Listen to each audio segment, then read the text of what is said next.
Washington State was recently ranked last out of all 50 states as far as number of homes per family available. It is estimated that in the next couple of decades, over 1 million homes are going to be required in Washington State. King County alone is adding 40,000 new households every single year. At 60% homeownership, that is 24,000 new homes needed per year, yet only 13,500 homes are being built, and that's not even counting renters. So here are the top 6 initiatives that passed in the last legislative session that should have at least some positive impact on real estate and housing in Washington State. If you're a real estate agent, you're probably going to get asked about this by some of your more sophisticated clients.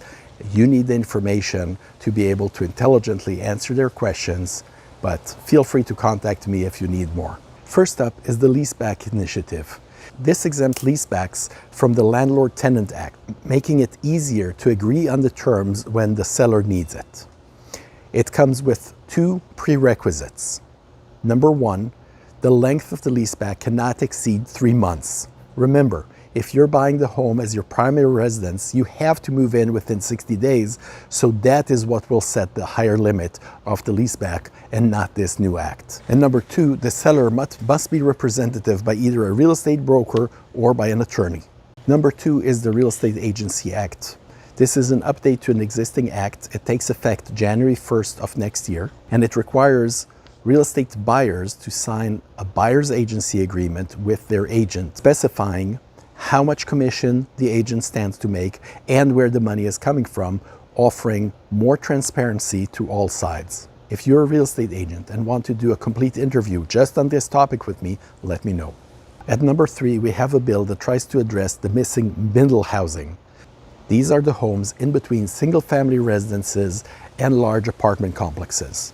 This is probably the most controversial bill that we're going to talk about because it now allows the state to intervene in zoning an area that until now was addressed strictly by local government. While local governments have some flexibility as to how the rules are implemented, they definitely stand to change the urban and even more so the suburban landscape.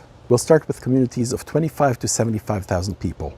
In those communities, a developer, if he wants to, would be able to develop duplexes in areas zoned for single families only. If at least one of those units is affordable, meaning affordable for someone with 60% of the area median income, or is within half a mile of a mass transit rapid stop, a bus or train station serviced more frequently than every 15 minutes during peak demand hours, those duplexes can actually be turned into fourplexes. In communities over 75,000 people, developers will be able to build fourplexes in single-family zones or sixplexes if at least 2 of the units are affordable, or if within quarter mile of a mass transit rapid train or bus stop.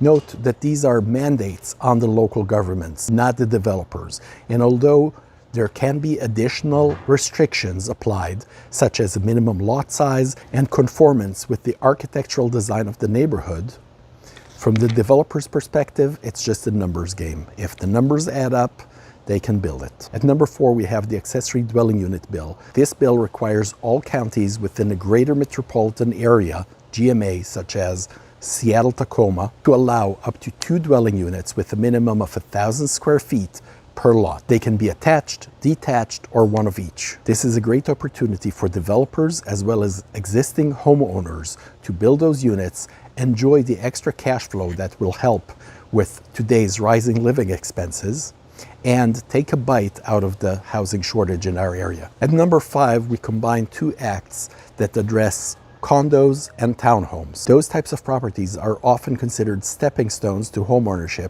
as they're easier for first-time home buyers to get into before they step up to a single-family home. However, most of the new developing done in this area is for luxury units, often priced well over $1 million, not to mention very steep HOA fees, homeowners association fees, associated with things like private gyms or a 24-hour manned reception desk. One of the reasons we're not seeing developers building more affordable housing of this type is current regulations that add to their risk and add a lot of bureaucracy to the process. First up is the right to cure, a bill that allows builders to first try to fix any defects found in their properties before allowing homeowner associations to move forward with lawsuits. Under current regulations, those homeowner associations will often wait until the last minute and proceed with a lawsuit against the developer, oftentimes without even the intent of using the money collected to try and repair those defects if they don't pose an imminent threat. This will eliminate the need by developers to keep significant amounts of reserves after the project is complete to address such lawsuits. The second part of this bill has to do with permitting for projects of 12 units or less. Under this new bill, cities will be required to allow developers to build those projects in accordance with single-family construction and permitting requirements, which are a lot less strict and more streamlined than the ones reserved for larger projects. Hopefully, the money saved will allow builders to build more affordable condos. Last but not least, at number 6 is the permit reform bill that will make it more streamlined, easier, faster, and cheaper to get permits for new construction.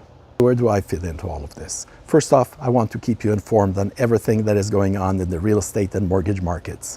If ever the word real estate or mortgage comes up in your conversation, I want you to think about me, pull me into the conversation, and see if I can help. So like, share, and follow for more content like this. Number 2, I probably have the loans that your clients need to take advantage of those new regulations, whether it is a one-time close construction loan for single-family homes, affordable products for first-time home buyers, or even hard money loans for real estate developers. Give me a call and let me provide the leverage you need.